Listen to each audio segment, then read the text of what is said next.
এই দুটো ঈদ তো আমার ভাগ্যের সাথে আসলে খুব লাকি ফিল করছি আমি। শুরুটা আমার খুব ভালো হয়েছে, আসলে আমি ভীষণ পরিমাণে ভালোবাসা পেয়েছি। রাজ আমার খুবই ভালো বন্ধু, একজন বন্ধু থেকে প্রেমিক অনেকের হয়, আমার আসলে হবে না। প্রেম তো করছে, এখন কাকে করছে কিভাবে করছে এটা দেখার দায়িত্ব আপনাদের। খুবই ভালো লাগছে, সবাই একত্রিত হচ্ছে, যে যার স্থান থেকে আছে, আর্টিস্ট বলেন, ডিরেক্টররা বলেন, সবাই একটা মিলন মেলা, খুবই ভালো লাগছে। আর এটা ফার্স্ট টাইম হচ্ছে, তো আই এম ভেরি এক্সাইটেড। আর এটা অনেকদিন পর আসলে আমার পারফর্ম করা, সবকিছু মিলে খুব ভালো লাগছে। হ্যাঁ, পারফর্ম করছে, আমি আর রোশন পারফর্ম করছি। আমি আসলে নিজেকে খুবই লাকি মনে করি, আর এখনো সিনেপ্লেক্সে কাজল রেখা চলছে আপনাদের দোয়ায়। আর যখন নামিয়ে দেওয়া হয়েছিল প্রত্যেকটি সিনেমা, তখন আসলে দর্শকের চাহিদাতে আবার কাজল রেখা পুনরায় এসেছে। তো এটাই আসলে আমার অনেক বড় পাওয়া, যে আমার প্রথম সিনেমা দর্শকরা আগ্রহ সহকারে এখনো দেখছে, ভালোবাসছে। আর আমি ভীষণ পরিমাণে আসলে দর্শকের ভালোবাসা পাচ্ছে এখনো অবধি, তো আমার জন্য এটা অনেক বড় পাওয়া। এই দুটো ঈদ তো আমার ভাগ্যের সাথে আসলে খুব লাকি ফিল করছি আমি। এখন প্রতিটা ঈদ তো আমি অ্যাকচুয়ালি বলতে পারবো না, তো শুরুটা আমার খুব ভালো হয়েছে আসলে। রোজার ঈদে কাজল রেখা, তারপরে কোরবানি ঈদে নীলচক্র নিয়ে আসছি। তো নীলচক্র দিয়ে আশা করি এটা মানুষজন খুবই পছন্দ করবে। খুবই ভালো ছিল আসলে, ভালো লেগেছে কাজ করতে। সে তো খুবই ভালো একজন অ্যাক্টর, আর তার পাশাপাশি তার সাথে কাজ হয়েছে, এখন তার সাথে খুব ভালো বন্ধুত্ব আমার।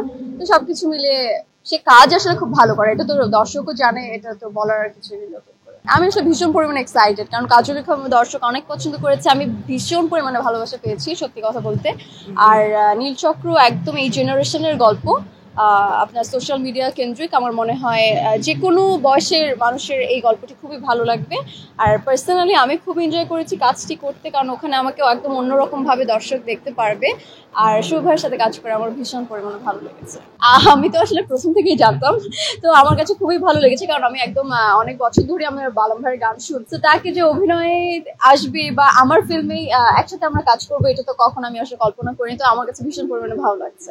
আমি বরাবরই বলে এসেছি, রাজ আমার খুবই ভালো বন্ধু, একজন বন্ধু থেকে প্রেমিক অনেকের হয়, আমার আসলে হবে না, আমার খুব ভালো বন্ধু। প্রেম তো করছে, এখন কাকে করছে কিভাবে করছে এটা দেখার দায়িত্ব আপনাদের, খুঁজে বের করুন আপনারা।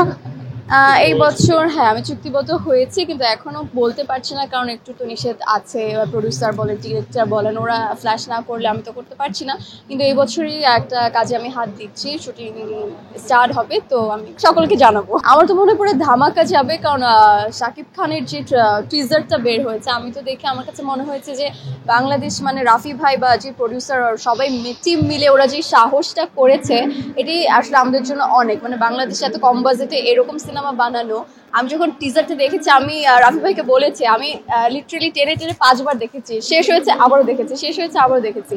কারণ আমরা তো বাইরের দেশের সব কাজ দেখে অভ্যস্ত, কিন্তু বাংলাদেশে তো এরকম কাজ আগে পরে কখনোই হয়নি। তো আমার কাছে এটা খুবই ভালো লেগেছে, আমার মনে হয় দর্শকও খুবই এনজয় করবে।